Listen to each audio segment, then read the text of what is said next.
Christian V was King of Denmark and Norway from 1670 until his death in 1699. Well regarded by the common people, he was the first king anointed at Frederiksborg Castle chapel as absolute monarch since the decree that institutionalized the supremacy of the Danish king. He fortified the absolutist system against the aristocracy by accelerating his father's practice of allowing Holstein nobles and Danish commoners into state service.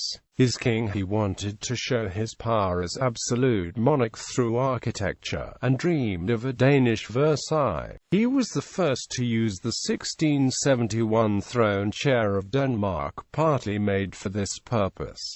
His motto was, Pietate Justitia. Biography. Early years. Christian was elected successor to his father in June 1650.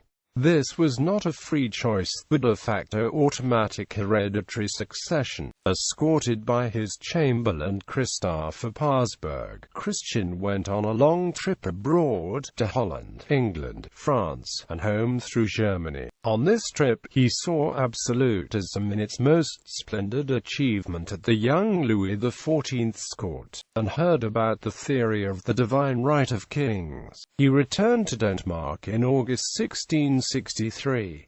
From 1664 he was allowed to attend proceedings of the State College. Hereditary succession was made official by royal law in 1665. Christian was hailed as heir in Copenhagen in August 1665, in Odense and Viborg in September, and in Christiania, Norway in July 1666. Only a short time before he became king, he was taken into the Council of the Realm and the Supreme Court. He became king upon his father's death on the 9th of February 1670, and was formally crowned in 1671.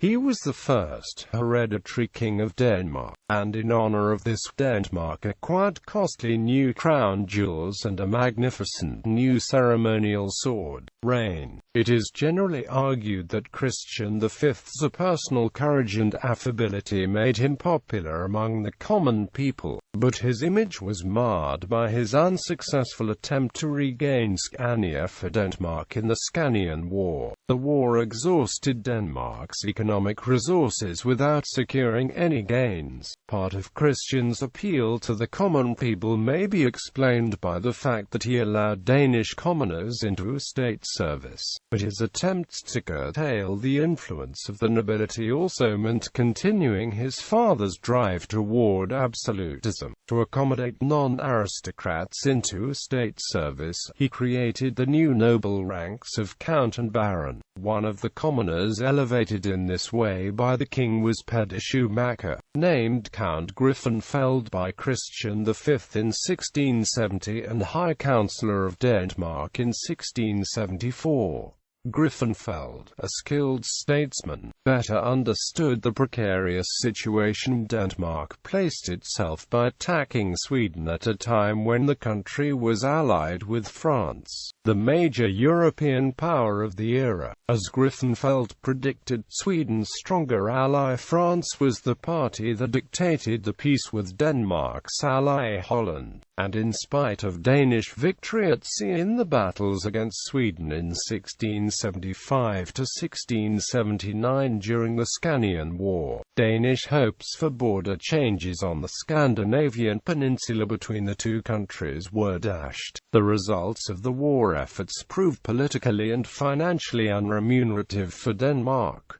The damage to the Danish economy was extensive. At this point, Christian V no longer had his most experienced foreign relations counsel around to repair the political damage. In 1676 he had been persuaded to sacrifice Griffenfeld as a traitor. Under the clamor of his adversaries, Griffenfeld was imprisoned for the remainder of his life. After the Scanian War, his sister, Princess Ulrika of Denmark, married the Swedish King Charles XI, whose mother was a stout supporter of the Duke of Holstein-Gottorp. In spite of the family ties, war between the brothers-in-law was close again in 1689, when Charles XI nearly provoked confrontation with Denmark by his support of the exiled Christian Albert, Duke of Holstein-Gottorp. His claims to Holstein-Gottorp in Schleswig-Holstein. Like Charles XI